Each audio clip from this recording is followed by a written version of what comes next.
मेरे दादाजी गांव के सरदार थे। गांव में जिस किसी की भी शादी होती थी, उनके घर वाले एक रात के लिए अपनी दुल्हन हमारी हवेली भेज देते थे। सुबह दादाजी उनको एक गिफ्ट देते और वो गिफ्ट दुल्हन किसी को ना दिखाती थी, और 9 महीने के बाद वो लड़की गर्भवती हो जाती थी। गांव के लोग दादाजी की बहुत इज्जत करते थे। हैरत की बात ये थी कि दादाजी ने सख्ती से मना किया हुआ था कि मेरी शादी नहीं करवानी, और मेरी उम्र निकलती जा रही थी। एक दिन गाँव से एक दुल्हन आई। उसको मैं अपने कमरे में बंद करके खुद उसकी जगह दुल्हन बनकर दादाजी के कमरे में चली गई। जब कमरे में गई तो सब लाइट बंद थी, और फिर अचानक से दादाजी ने मेरे साथ ऐसा काम किया कि मेरी चीख निकल गई। दादाजी ने मेरे साथ कुछ वाक्य दिल दहला देने वाले होते हैं, और इन तकलीफ से गुजरे लम्हों को बयान करने के लिए लफ्ज़ हमेशा कम पड़ जाते हैं। ऐसा ही एक वाक्य मेरे साथ भी हुआ था। गांव में मेरे दादा की बहुत इज्जत थी। वो 5 व्यक्ति नामची थे। गांव के लोग उन्हें बहुत इज्जत और एहतराम से देखते थे, उन्हें बड़ा मानते थे, बहुत लोगों की मदद भी कर देते थे। हमारे गांव में एक अजीब रिवाज था, जब भी किसी लड़की की शादी होती, वो हमारे महल में पहली रात के लिए दुल्हन बनी आ जाती और पूरी रात दादा के कमरे में गुजारती। सुबह एक तोहफा दादा उसे देते, वो तोहफा लेकर वो चली जाती। उसके ठीक 9 माह बाद वो गर्भवती हो जाती। मुझे ये बात हमेशा ही अजीब सी लगती थी। भला ये क्या तरीका था कि शादी के बाद दुल्हन दूल्हा के पास जाने की बजाय पूरी रात दादा के कमरे में रहे।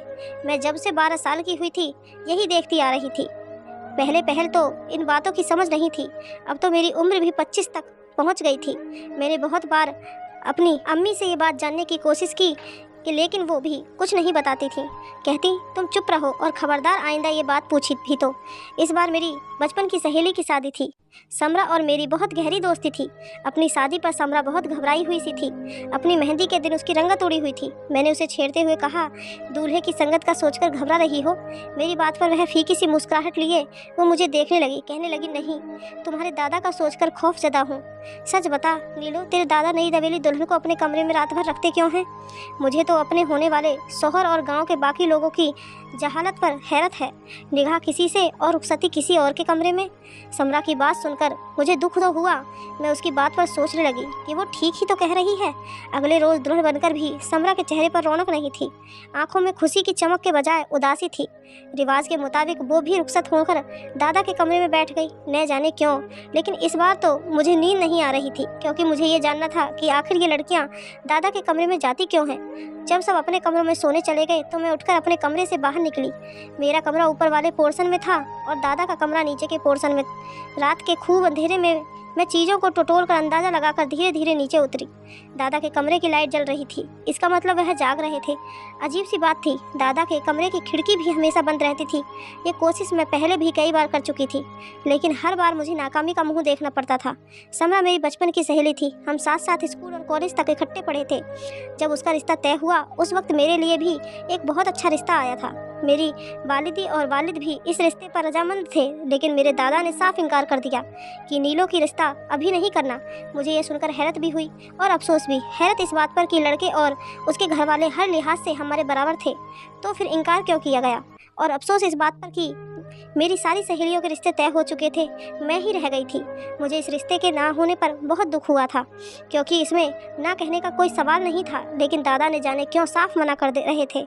मैंने पहले तो दरवाजे के पास जाकर कान लगाकर सुनने की कोशिश की कि आखिर दादा लड़कियों से क्या बातें करते हैं, और लोग ऐसे कम अक्ल कैसे हो सकते हैं जो सजी धजी दुल्हन उनके कमरे में छोड़ देते हैं। यहाँ तक कि दूल्हे को भी यह तलाश नहीं होता। भला ये क्या अंधेरा नगरी है? मुझे सरगोशियाँ भी सुनाई दे रही थी, साफ लफ्ज़ों की समझ नहीं आ रही थी।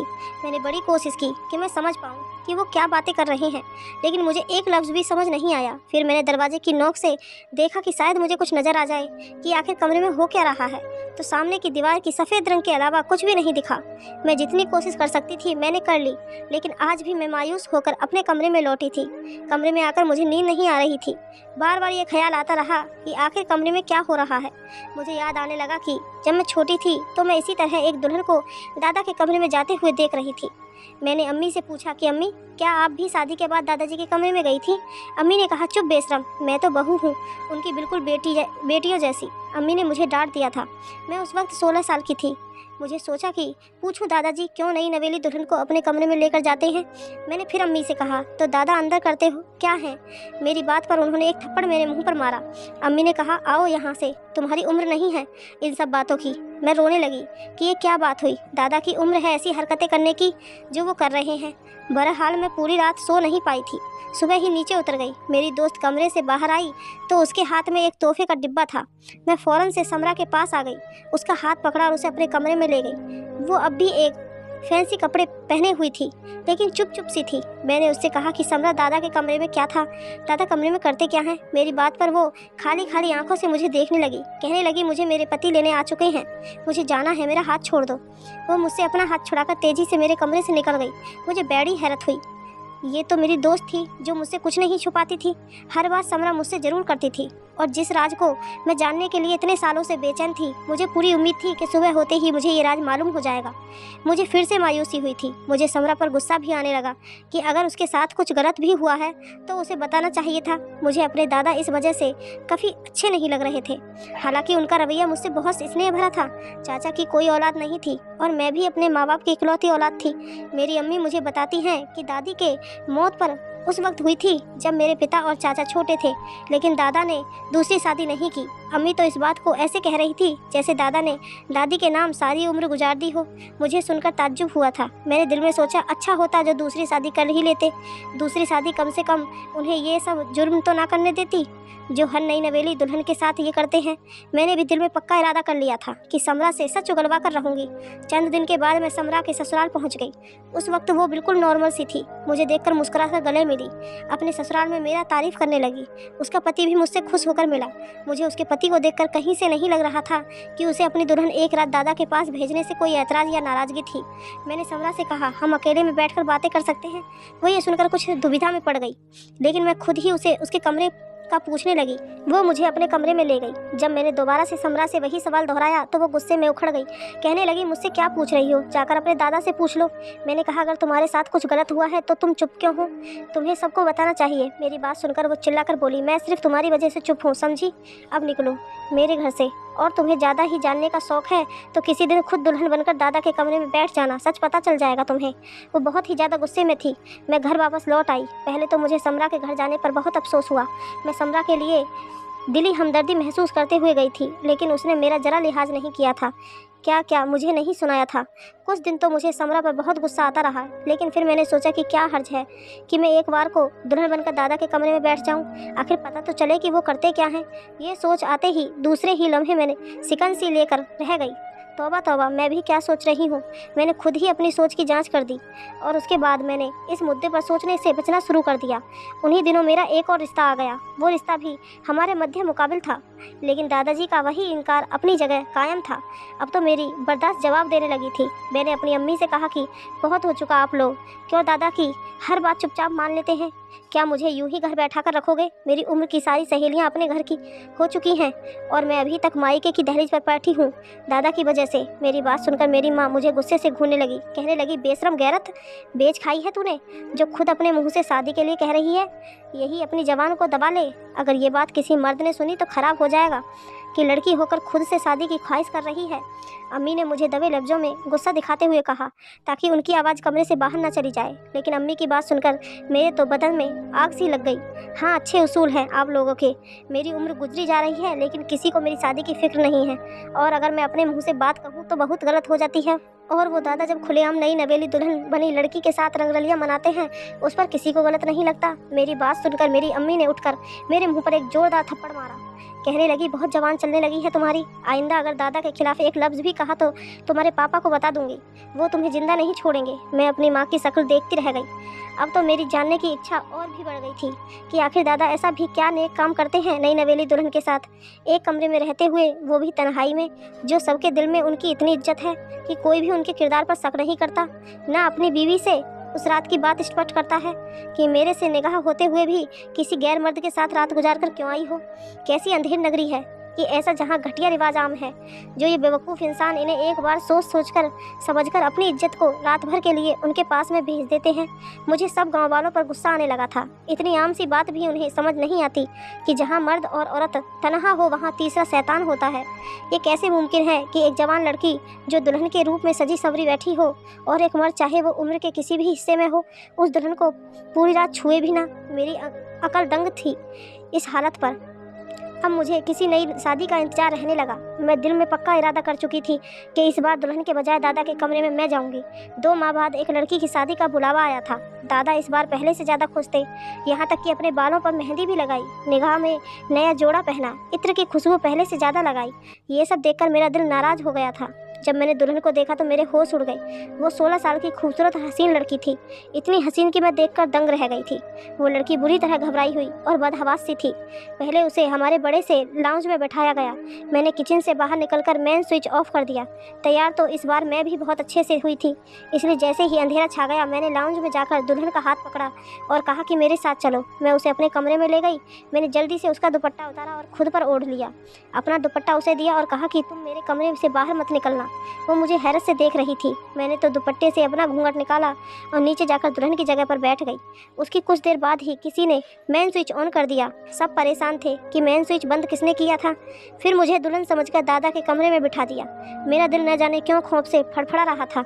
इतना बड़ा कदम तो उठा लिया था, लेकिन अब बहुत घबरा रही थी। अगर मेरा पोल खुल गया तो मेरे माँ बाप तो मुझे बहुत मारेंगे, लेकिन अब क्या हो सकता था। मैं उस वक्त दादा के कमरे में दुल्हन की जगह बैठ चुकी थी। दादा ने जब कमरे में दाखिल होकर अपने कमरे का दरवाज़ा बंद किया, मुझे लगा मेरे दिल भी बंद हो गया होगा। अगर वो मेरा घूंघट उठा लेंगे तो क्या होगा, सोच सोचकर मेरे अंदर से जान निकली हुई थी। कुछ ही देर में दादा मेरे सामने बैठ गए। कहने लगे, आज तक जितनी भी लड़कियां मेरे पास आई हैं, तुम उनमें से सबसे ज़्यादा कम उम्र और हसीन हो। मैं तुमसे ये कहना चाहता हूँ कि मैं तुम्हें कल वापस नहीं जाने दूंगा। तुम्हें कल तलाक दिलवाकर अपने पास ही रखूँगा, क्योंकि मेरा तुम पर दिल आ गया है। इससे पहले कि वो मेरा घूंघट उठाते मैंने कहा, ये कैसे मुमकिन है, मैं किसी और की दुल्हन हूँ। वो कहने लगे, मैं कह दूँगा कि तुम किरदार की अच्छी नहीं हो। मेरी बात पर सब मेरा यकीन करेंगे। अगर तुम मेरी बात आराम से मान लोगी तो मैं तुम्हें अपनी जायदाद से बहुत कुछ दूंगा। मैंने कहा, मुझे मंजूर है।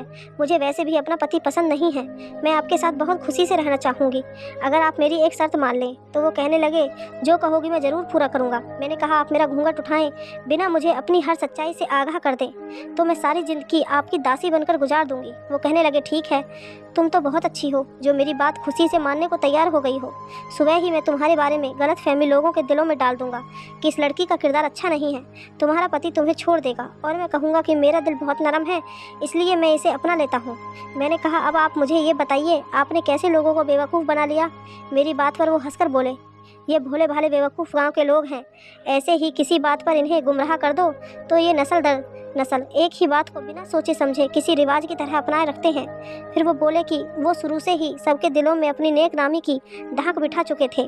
जब दादी का मौत हुई, उन्होंने ये ऐलान कर दिया कि वो दूसरी शादी नहीं करेंगे, क्योंकि उनके ख्वाब में एक नेक बुजुर्ग आने लगे हैं जिनकी नेक रूह उनके सांदर पर वास कर जाती है और वो हर बार लड़की का किरदार एक रात में ही जान जाते हैं। और वो पाक रूह औरत की ख्वाहिश से पाक है। उस औरत को बिना छुए ही एक प्रक्रिया करने से उसकी पाक दामनी बता देती है, बल्कि वो प्रक्रिया पूरा पढ़ना पड़ता है। लोग यह सुनकर मेरे दादा की बात पर यकीन करने लगे। दादा को औरत की हवस थी, इसलिए वो अपनी ख्वाहिश को पूरा करने के लिए ये राह अपनाए हुए थे। हर कुआरी लड़की को वो रात को कह देते कि तुम ये दूध पी लो और सो जाओ ताकि मैं अपना अमल शुरू करूँ। जैसे ही वो दूध पी लेती और नशे की वजह से सो जाती, वो अपनी ख्वाहिश उससे पूरी कर लेते और सुबह एक तोहफा उसके हाथ में रख देते हैं जिसमें सोने की कोई अंगूठी होती और कहते, अगर इस डिब्बे में अंगूठी निकली तो समझ जाना कि तुम पाक दामन हो। पहल तो लड़कियां यही बात मान लेती थी, लेकिन समरा ने दूध पीने से इनकार कर दिया था। ये बात दादा ने खुद बताई कि वो लड़की बहुत तेज़ थी। कहने लगी, मेरे साथ चाल चलने की ज़रूरत नहीं है, मैं दूध हरगिज़ नहीं पीऊँगी। चुपचाप से जो पढ़ाई करनी है वो करो, वरना मैं तुम्हारी ढोंगी होने का शोर मचा दूंगी। दादा ने कहा, वह पहली लड़की थी जिससे वह डर गए थे। उसे पूरी रात गुनाह के लिए उकसाते रहे, पैसों और तोहफों की लालच भी देते रहे, लेकिन वो किसी तौर पर ना मानी। बस इतना करने से मानी कि दादा की सच्चाई किसी को नहीं बताएगी। ये बात उसने कसम लेकर कही थी। उसके जो बात दादा ने जो कहा, मेरी रूह फना हो गई। कहने लगे, तुम्हारे बाद में एक लड़की से और निगाह करूँगा, बस उसी के लिए फ़िक्रमंद हूँ कि ऐसा क्या तरीका अपनाऊँ कि नामी भी रहे और मेरा काम भी हो जाए। मैंने पूछा, कौन है? कहने लगे, नीलो। यह सुनकर मेरे होश उड़ गए। मैं उनकी सगी पोती थी और वो मुझ पर ऐसी गंदी नज़र रखते थे। मेरा तो सर पूरी तरह से चकरा कर रह गया। ये मैं क्या सुन रही थी, किससे सुन रही थी? मेरा दिल किया दादा का गला दबाकर उन्हें जान से मार डालूं। मेरा गला फूलने लगा। मैं इस असलियत से अनजान थी, शायद मेरे पास अल्फाज नहीं थे। मैंने कहा, बड़े मियाँ, वो आपकी सगी पोती है। मेरी बात पर हंसने लगे। कहने लगे, काहे की सगी? वो गोद ली हुई है। मेरे दोनों बच्चे औलाद से महरूम थे। ये लड़की मेरी बहू की भतीजी है। जैसे ही इस लड़की ने जवानी की दहलीज पर कदम रखा, मुझे अच्छी लगने लगी। तब से मैंने ये सोच रखा है कि ऐसा क्या करूं कि उसे अपना लूं, क्योंकि दुनिया के सामने वो मेरी पोती है, इसलिए आज तक मैंने उस लड़की का रिश्ता नहीं होने दिया। लेकिन अब एक तरकीब सोच रखा हूँ, वो ही आजमाऊंगा। सब खुशी खुशी उसकी शादी मुझसे कर देंगे। यह सुनकर मेरे होश खोने लगे। कोई इतना भी घटिया हो सकता है? फिर याद आने लगा कि मेरी उस्तानी कहती थी कि हवस की प्यास कभी नहीं खत्म होती है, उसे जितना पूरा करने की कोशिश करो वो उतनी ही बढ़ती जाती है, और गुनाह किसी दलदल की तरह होता है। इंसान एक बार उसमें धंस जाए तो निकलना बहुत दुश्वार हो जाता है। मेरे पास मोबाइल मौजूद था। दादा की सारी सच्चाई मैं रिकॉर्ड कर चुकी थी। मैंने आंसू बहाते हुए अपना घूंघट ऊपर कर दिया। दादा मुझे देखकर दंग से रह गए। कहने लगे, तुम यहाँ क्या कर रही हो? मैंने कहा, आपकी सच्चाई सुनना चाहती थी। आप नेक नामी का लबादा पहने कब से लड़कियों के साथ गुनाह कर रहे हैं? आपको जरा भी शर्म नहीं आई? मुझे अफसोस है लोगों की नादानी सोचकर कि आपकी झूठी कहानी पर उन्होंने कैसे यकीन कर लिया। दादा के रंग उड़ गए, मुझे लालच देने लगे, पैसों का, सोना चांदी का। मैं बेड से उठकर कमरे से बाहर निकल गई। शोर मचा मचा कर मैंने सबको इकट्ठा कर लिया। वो रिकॉर्डिंग मैंने सबको सुना दी।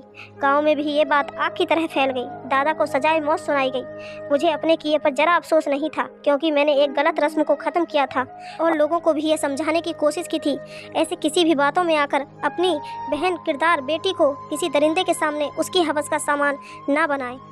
आपको ये कहानी कैसी लगी कमेंट बॉक्स में ज़रूर बताएं, और कहानी अच्छी लगी हो तो चैनल को सब्सक्राइब, वीडियो को एक लाइक